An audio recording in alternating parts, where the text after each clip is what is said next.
Well, good evening, everybody. My name is Shawn Loging, and I'm the coach of the Bethany speech team. On behalf of the entire Bethany speech team, welcome to the 2015 home concert. A lot of people ask me, what is a speech team? What do you do? Do you just speak and, well, yeah, that's really all we really do. As most of us in the room have been teenagers at one point or another in our lives, we all know what it's like negotiating with parents. Hi, Mom and Dad. The fact is that we as teenagers don't really have much to offer, so the negotiations go rather poorly. After all, we want to borrow the car, we want to extend our curfew, we're trying to convince them that a camping trip over the weekend is the best way to study for our calculus exam. It really never goes well. And on the global stage, Iran is sort of like the teenager of geopolitics. They really don't have much to offer the United States or the United Nations, except their immense capacity for self-destruction, which makes them way more like American teenagers than they'd ever want to be. The fact is that with this recent Iranian nuclear deal, the United States, the United Nations, the European Union, and Iran have come to a fairly comprehensive deal that includes 14,000 of 20,000 nuclear centrifuges being shut down, Iran's only plutonium core plant also being closed, and stricter sanctions on the Iranian nation when it comes to specifically their weaponized nuclear program. Which brings us to today's question. Who are the winners and the losers in the recent Iran nuclear deal? So first, we'll consider the losers. Then we'll look to the winners, and then we'll look to those countries for whom it's a little too early to still tell. So first, let's look at the losers of the recent Iran nuclear deal. Now, there are three losers, but two of them, it's not significant. Russia and China will lose a little bit because they used to export a lot of nuclear material and equipment used in enriching uranium to Iran. But the biggest loser by far is Israel. According to an article from the Washington Post on the 18th of this month, the fact that Benjamin Netanyahu, Iran's current prime minister, won re-election simply based off of his strong recent opposition to Iran really makes it look awful when all of a sudden the United States is cutting a deal with Iran. Even though he hasn't taken office again, his foreign policy is already debunked. And this will cause severe division within the country of Israel, if simply for the fact that their leader has promised them something which he's already failed to do before he comes back into office. But additionally, according to an article from Reuters on the 15th, when it comes to relations with the United States, obviously Israel and the United States tend to be fairly close allies. But the fact is that even some top Republican officials have said this nuclear deal is a great deal for both Iran and the United States. And the fact that they're no longer backing Israel, except for a few very staunch neoconservatives like Bill Kristol, shows that in reality, Israel is losing allies quickly in the Middle East. And if they don't have the United States supporting them constantly right there, well, they're pretty alone in the Middle East. And as a result, what we see is that Israel is clearly the biggest loser of the Iran nuclear deal. But next, let's look to the winners. Who are the winners of this nuclear deal? And really we can say the entire world. And why is that? Because if Iran doesn't have nuclear weapons and isn't launching them at everyone, we all get to live just a little bit longer on this happy place we call Earth. But particularly, the United States is the key winner. According to an article from the Wall Street Journal on the 16th of this month, when it comes to looking at how the United States operates with Iran's nuclear program, the fact is that some senior conservative foreign policy officials claim that this is a dream deal with Iran.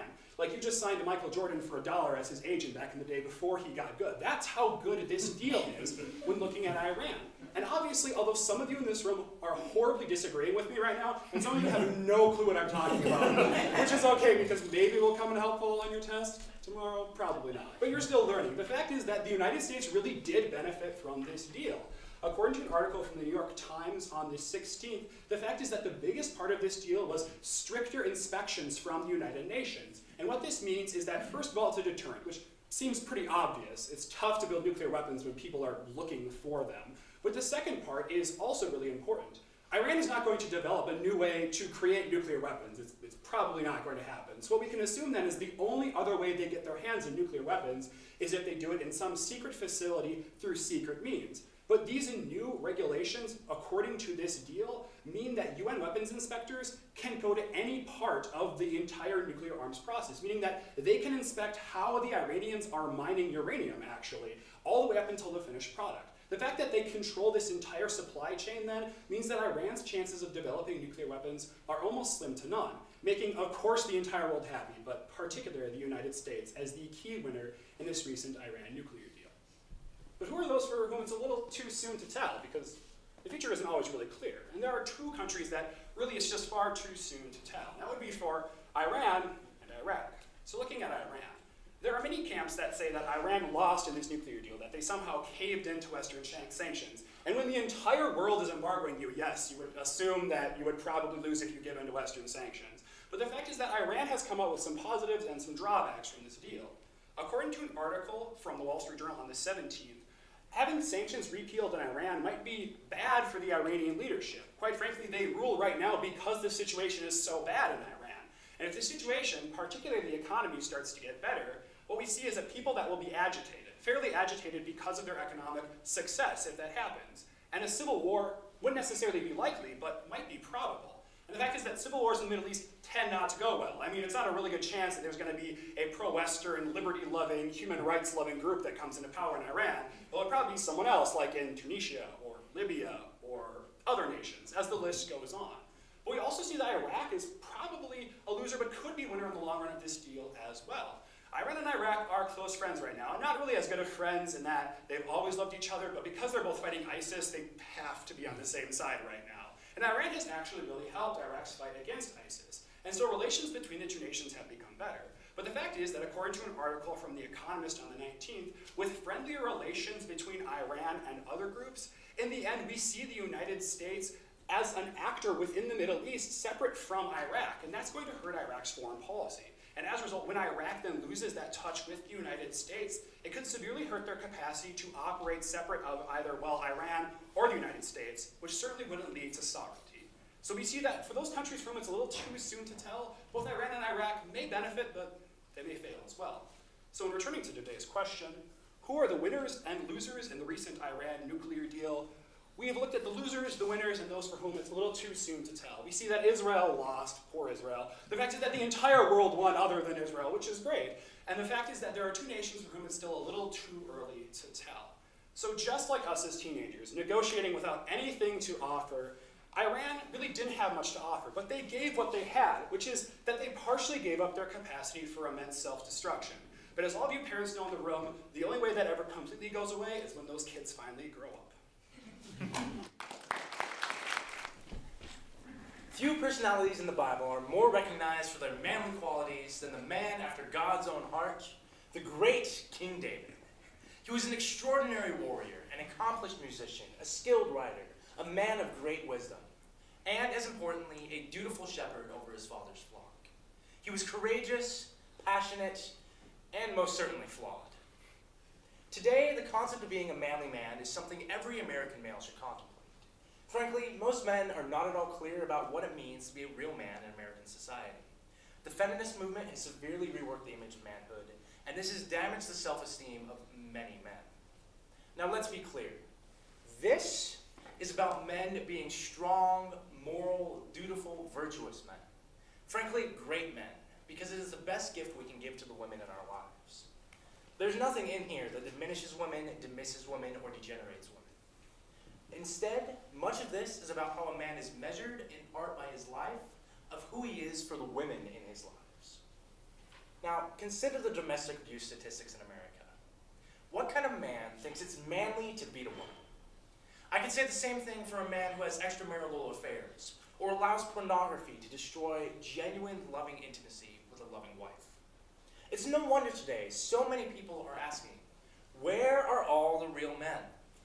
Manhood is suffering today. Men seem to be confused about what it is God wants them to be and how to live out their manly calling in this world. I often get this question from the men I meet. Are there any examples of real men that we can emulate? And I answer, yes. Let me tell you about just one. In the Forensics community, we've been given the blessing of talking about a myriad of passions through multiple different events, as you can see on your sheets. However, sometimes there comes a point where words are not enough and action needs to be taken. So today we're going to look at the action of a few men, manly men, in Mansfield's Guide to Manly Men by Stephen Mansfield. There is a church I know and love very much. Its members are nearly all African American. And what is most remarkable about this church is its amazing ministry to men. Frankly, it is the best I have ever seen. Bold, fiery, effective, and fun, measured in how men live loving and righteous lives in their homes and communities. It's wonderful. The main reason it's wonderful is a man we'll call infectious laugh, gave a bone-crushing love, and he could rally men to the example of Jesus Christ better than anyone else could. Taylor's ministry to men rocked on for years, changing lives and impacting the community. Well, the thing happened that often happens in churches. A new pastor, a shift in priorities, and a new budget. By the time it had all settled, Taylor had gotten hurt and he left the church. And he really left the church. He completely cut himself off and he wouldn't talk to anybody. Taylor's wife even told some of the other men that he wouldn't even come out of his house. We have all fought the same merciless enemy, or we will. For a man to become a great man, he has to defeat the force of bitterness in his life. No one escapes it. There's enough offense and hardship in this world to ensure that everyone will end up hurt and betrayed. The art of surviving untainted is to learn the art of forgiveness. It's a hard thing to do, and it seems to be harder for men. I'm making no excuses here. Men just seem to have souls coated with Velcro. Everything sticks. Every memory of a wrong, a hurt, a betrayal. Every offense. This went on for a number of weeks, and no one did anything. Everyone seemed to think that Taylor would eventually get over his mad and get back to his life. But he didn't, and more weeks went by. This is very much like the predicament of many men today. They know something is wrong, they aren't whole, and they're confused about what it is to be a man. They have no idea what to do, and they're just waiting for someone, anyone, to teach them what they need to know. Eventually, time goes by, and they realize no one is going to help them or teach them. They are going to have to grab it themselves, and they may even have to band together with other men to make up lost ground in this act of being a man. In fact, as unsure as they are, others are looking to them to be the fathers, looking to them to show what it means to be a man. Finally, two of the men in the ministry were talking, and one of them said to the other, "You know, I don't want to turn to you in 5 years and say, I wonder what happened to good old Taylor. He sure was a good guy. I'm not going to let him go. I'm just not going to sit around and do that." So both men agreed. They decided to start talking to all the other men in the church. And then together, these men came up with the most astounding plan I have ever seen come out of a church men's ministry. I believe that a man's purpose in this world is so unique and is meant to be one of such service and sacrifice that he cannot fulfill his role without doing so to the glory of God. There are many reasons for this. And the first is a man cannot fulfill his purpose if he is looking for the admiration of this world. If a man lives to the glory of God, he stops looking for the admiration and affirmation of this world. A pat on the back after every time he does something good. A pat on the head every time he does his duty. Second, a man is meant to carry such responsibility that he will descend into resentment and exhaustion if he does not live in connection with God. And third, men are meant to tend the lives of others in such a way that they must have insight that comes from far beyond them. Within 48 hours, the men in Taylor's church had set up camp in Taylor's yard. About 150 of them. They had decided Taylor was going to come out if they had to stay there for the rest of the year if they had to. They weren't going to let Taylor go. Now picture it. More than 150 African American men, all camped out in Taylor's big old yard. Electrical lines running from the neighboring houses to power televisions and refrigerators. 20 grills and smokers working up some of the world's best barbecue. These are men, after all. They don't plan to starve. And great big signs all over the place. "Taylor, come out, we love you." "Taylor, we know where you live." "Taylor, you're an idiot, get out here." One of the leaders told me later, "You know, we had some fun, but don't think it wasn't a sacrifice. Black men don't camp." But we decided we would do it for Taylor. This went on for days, and Taylor never came out. But our men had come to settle in for the long haul. All this must have ticked Taylor off, because on the third day, the police came. Taylor had called them. When Taylor's wife and some of the leaders explained what was going on, one of the police officers said, "I wish the guys in our church loved each other this way." "Don't worry, we got this." Then they just drove off. No one knew what they meant by "we got this." The next day, the police came back. They silently walked through the crowd and rang the front doorbell. No one answered. And one of the officers shouted, "Sir, are you in there? Sir, are you okay? We had a call that you might not be safe. Sir, are there guns in there?" Finally, Taylor came to the door, and the men in that yard exploded with their love for Taylor. Which these cheers lasted until Taylor went back to his door and closed it after talking to the officers. But the police came back. Not the same guys either. Apparently, the first two had talked to all the other officers in the department, and they all agreed to help. So, twice a day, a patrol car pulled up to Taylor's house. Twice a day, the policemen walked through the crowd of men. Twice a day, they rang the front doorbell. Twice a day, they shouted they needed to make sure Taylor was okay. And twice a day, the men in that yard got to scream their love for Taylor. On the sixth day, Taylor came out. He was crying and sputtering about how sorry he was. But there he was, right there in front of all the men. Now, this is a true story. In fact, I'm not telling you where this happened because I'm not completely sure what the policeman did wasn't some violation of regulations. But that's it. That's the story. And at the beginning of it is the simple message we started with. Don't sit around talking so that years from now you're wondering what happened to your lives. Act. Act now. Act like a man and do what men do. There's time for change and God is with you. So what then will you do? How will you prove yourself a man? Cindy Schrader is like most diabetics in the world. She absolutely hates pricking her finger several times a day in order to read her blood glucose levels. In fact, she goes on to tell the Wall Street Journal that occasionally she'll just guess what her glucose levels are to avoid yet another finger prick. Now, this leads to artificial results as well as uncertainty from her doctors who are in charge of prescribing her proper dosages of medication. For all of these reasons, Cindy has agreed to become a test patient for an incredible new technology.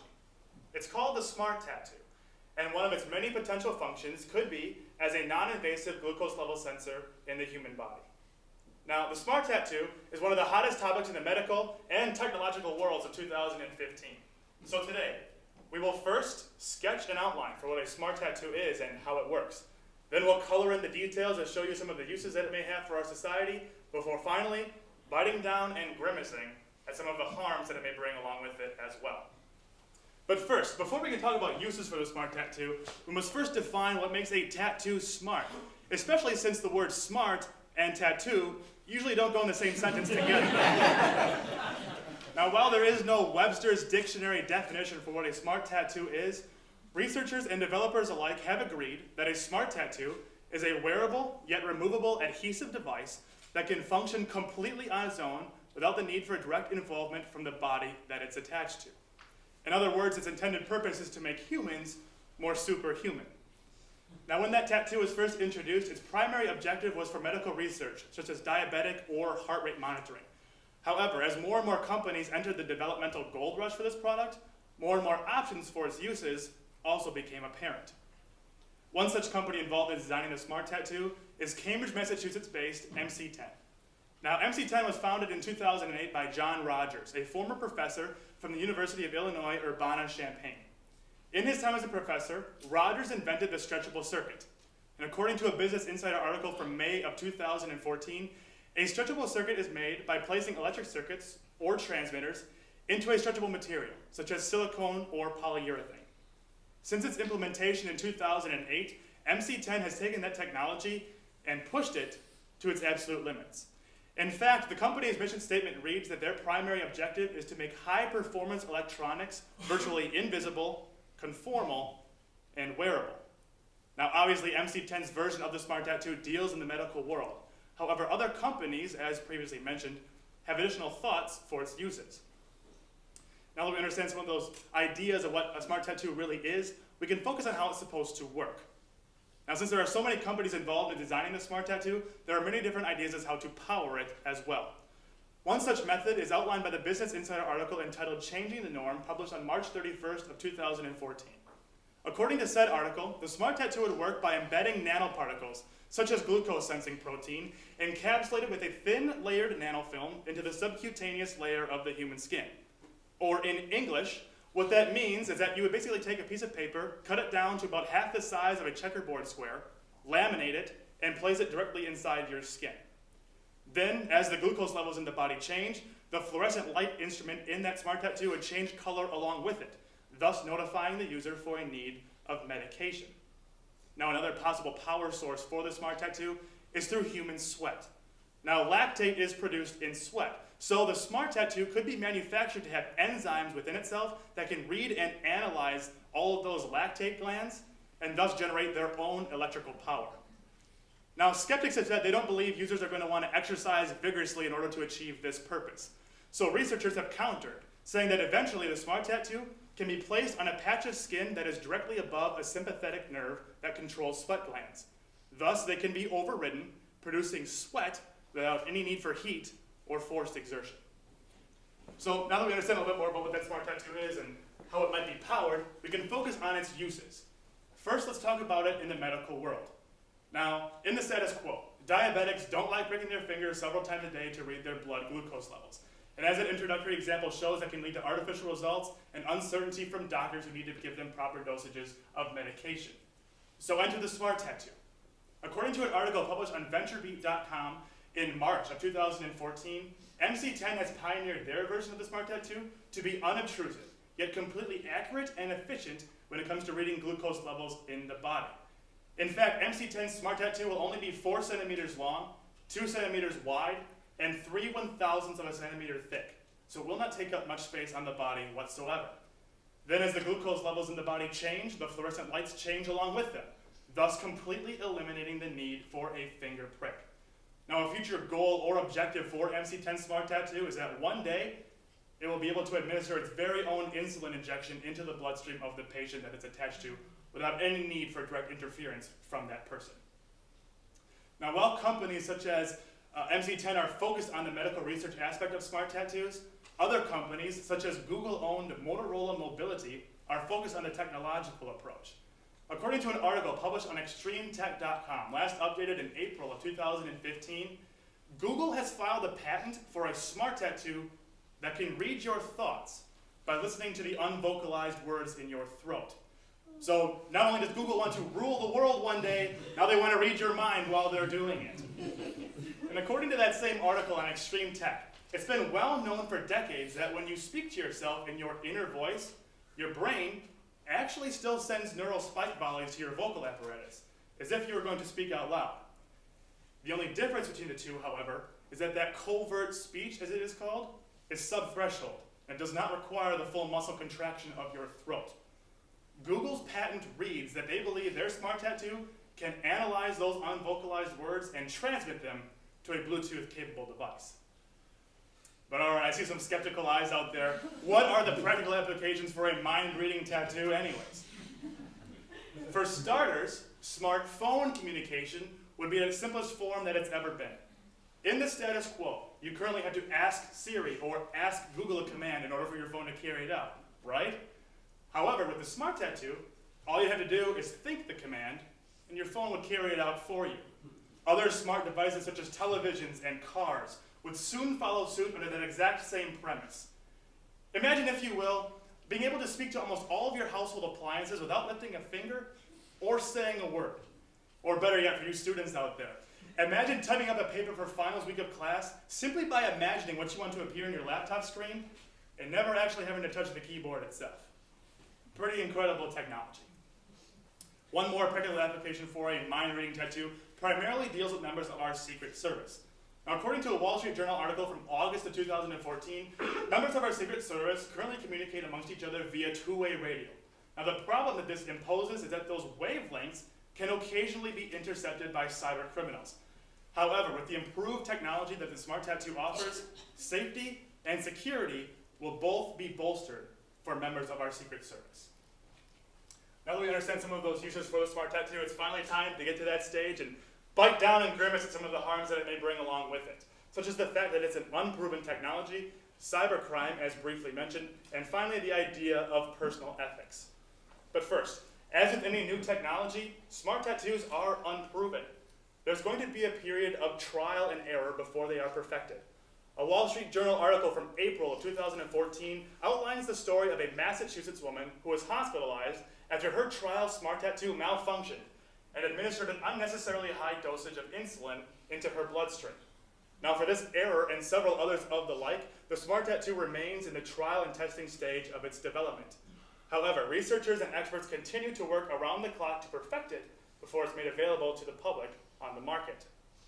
Second, as with any advancement in technology, sadly, there's also an advancement in cybercriminal activity. Now, that previously mentioned Wall Street Journal article from August of 2014 estimates that it may take 5 to 10 years before this technology can be breached or hacked by cybercriminals. However, the problem lies within the article itself. It's pure speculation.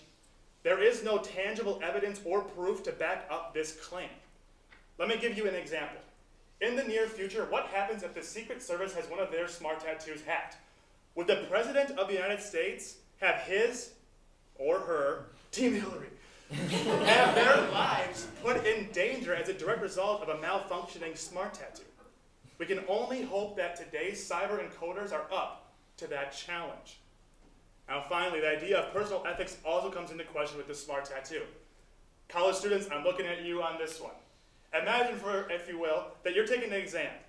If you have a smartphone in your pocket and a smart tattoo on your arm, you virtually have an endless supply of answers to whatever exam your professors may have given you, without them ever knowing that you're cheating. Would our education system in America, or across the globe rather, suffer as a direct consequence of one of its greatest technological achievements? In conclusion of today, we have first sketched an outline for what a smart tattoo is and how it works. Then we call it into details to show you its implications and uses to our society before finally biting down and grimacing at some of the harms that it may bring along with it. Needless to say, smart tattoos are going to revolutionize the way that we see technology and medicine. So America, as well as the rest of the globe, needs to prepare itself, because it is no longer if this technology will become available, it's when. High school didn't frighten me. Oh sure, the endless halls and hundreds of classrooms were overwhelming. But I took it all in with the pleasure of starting a new adventure. My freshman year was full of possibilities and new people. With a class of over 2,000 newcomers, you just couldn't go wrong.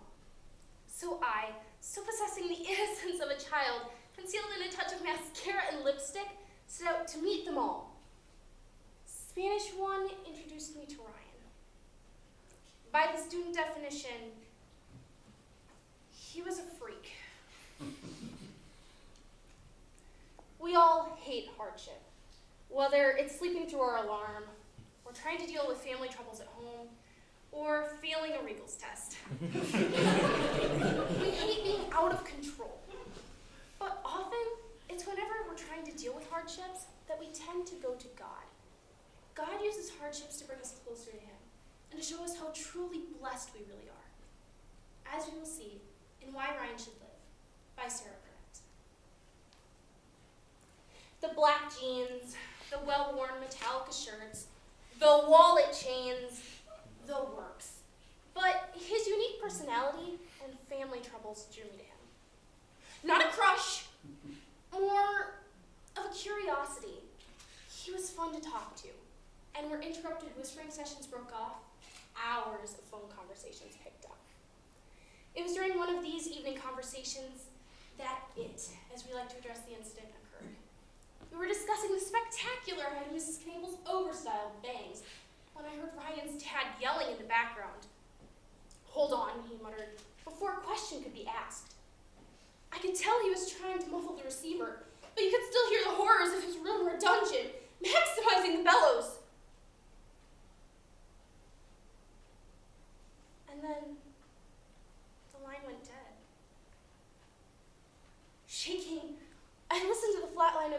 for a minute, before gently placing it back in its cradle.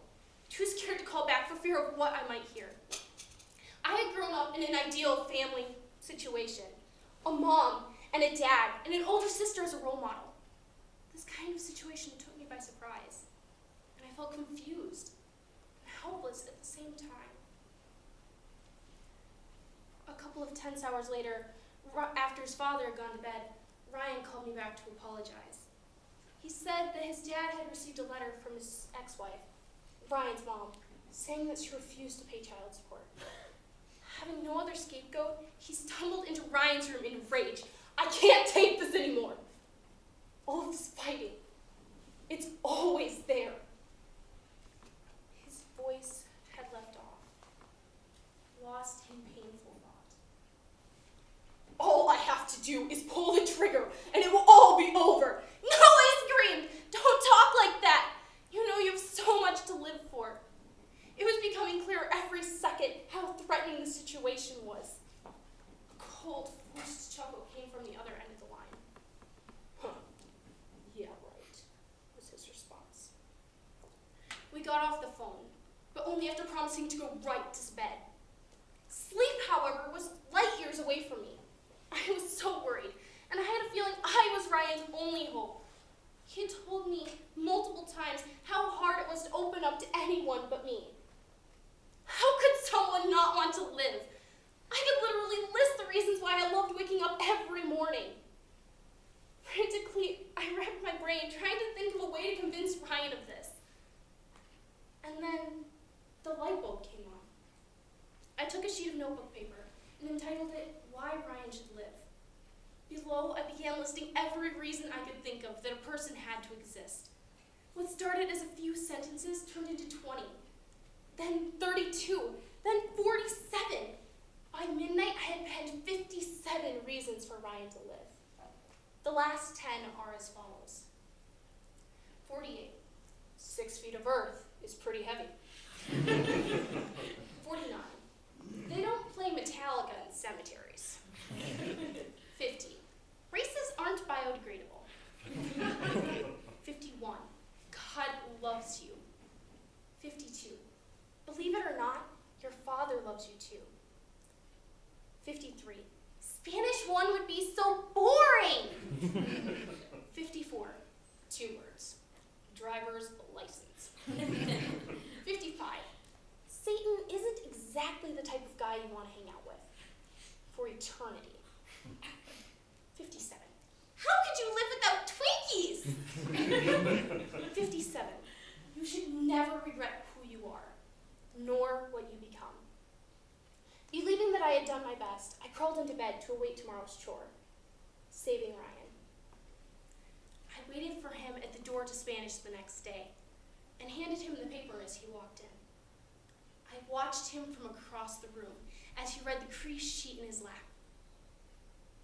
I waited, but he didn't look up for the entire period. After class, I approached him concerned, but before I could say a word, his arms were around me in a tight embrace. I hugged him for a while, tears almost blinding me. And then he let go. And with a soft look into my eyes, he walked out of the room. No thank you was needed. His face said it all. A week later, Ryan was transferred to another school district so that he could live with his grandmother. For weeks, I heard nothing. And then one night, the phone rang. Sarah, is that you? I heard the familiar voice say. Well, it was like we'd never missed a day. I updated him on Mrs. Knaple's new haircut, and he told me that his grades were much better, and that he was on the soccer team. He is even going to counseling with his father to help them build a stronger relationship. But do you know what the best part is? I heard true happiness in his voice. I don't regret who I am, nor what I've become.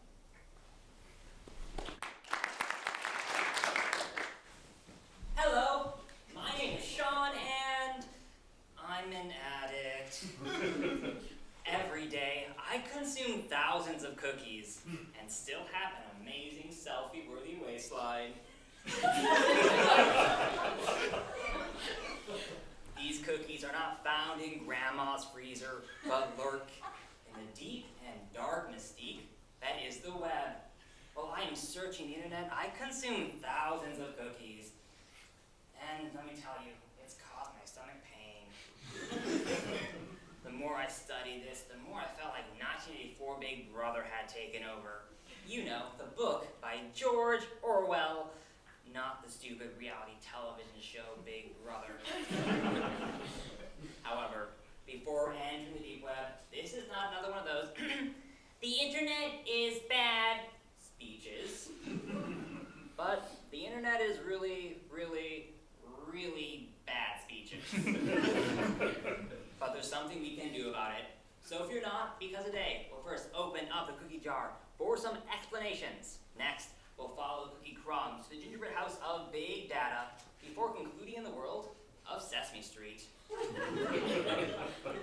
Now that I've come clean about my addiction to Big Brother's sweet treat, we first can open up the cookie jar for some explanations, and second, look at the two different types of cookies. First, Anthony Mazinski states in the 2008 Journal of Public Policy and Management that cookies, also called tracking or HTML cookies, are small packages of data placed on a computer by a website for websites to use. Then, when the user comes back, refreshes, clicks a link, or goes someplace else, that data is at easy disposal for websites to use. These carbohydrates do more than just infect your tummy tum-tum. Session cookies can exist on your computer as long as the browser is open, while persistent cookies can last for a matter of days, months, years, or longer than the computer itself. So, don't worry, drunken Facebook photos are not the only legacy we're leaving the world, people. However, cookies are nothing new, being first sealed for freshness in 1995, according to Robin Boyden in a March 2013 issue of Management Today. These cookies have almost always had a dark and burnt side, collecting explicit information like age, location, political affiliation, level on cookie clicker, and other stuff we might willingly give up, and implicit information like websites visited and for how long, the frequency of certain ads, and website preferences. Second, before going all gluten-free and think that cookies want to kidnap your soul, it's important to distinguish between organizational and third-party cookies. Mazinski states, organizational cookies are used within the organization owning the website, often to operate the website. Like the shopping cart I currently have opened with Amazon right now, with 50 or so items of Doctor Who merchandise. That would all be empty without cookies. Empty like my life without Doctor Who.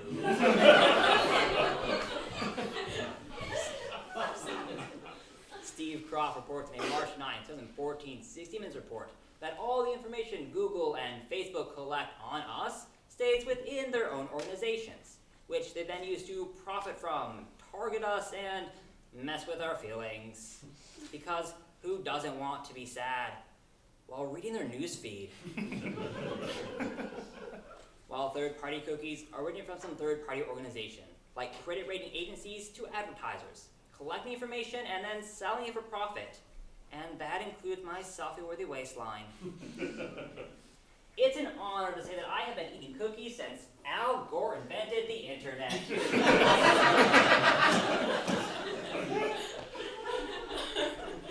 So it should come as no surprise that they have collected a lot of information about me, from my shopping habits to my Snapchats, which is weird because those are supposed to delete after 10 seconds.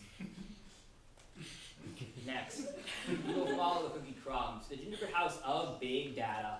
But before going, me cookie on place, we need to look inside, see what data cookies reveal and what they're used for.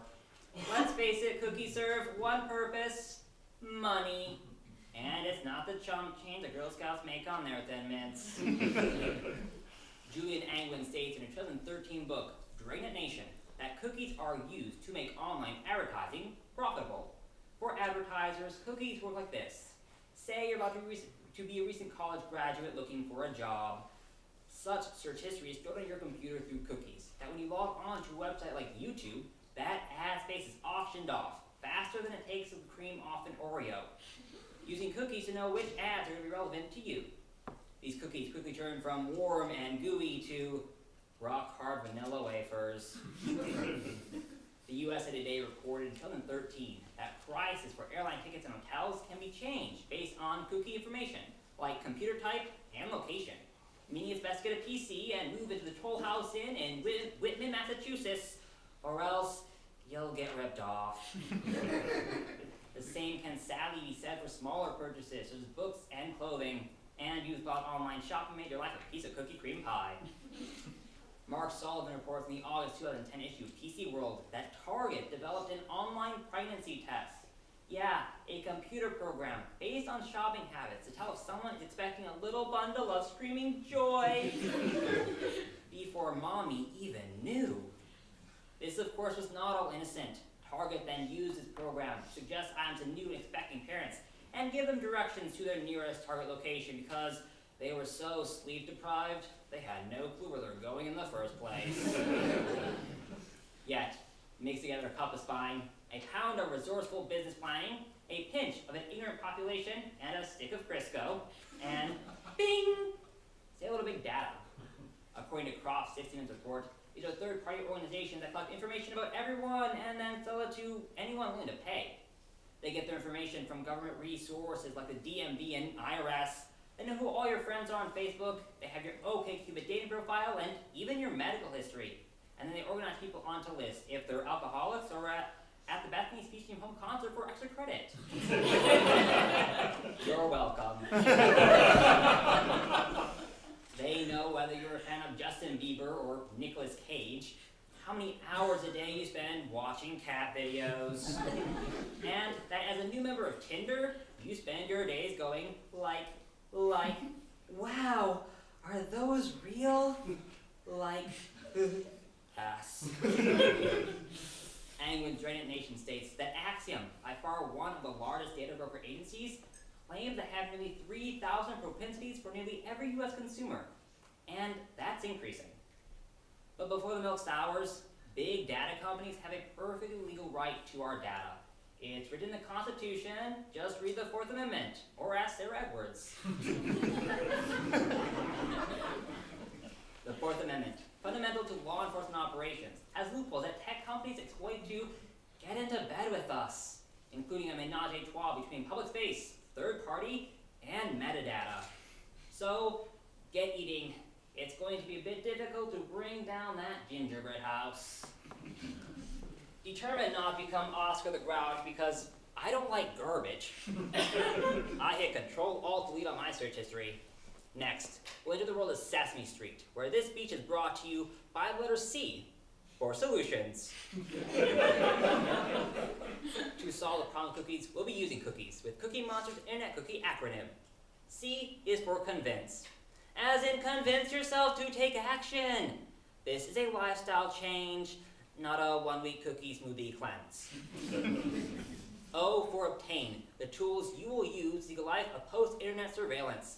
Programs like Disconnect block third-party cookies, while browsers offer do not track settings, which, much like recommended serving sizes, websites can completely ignore.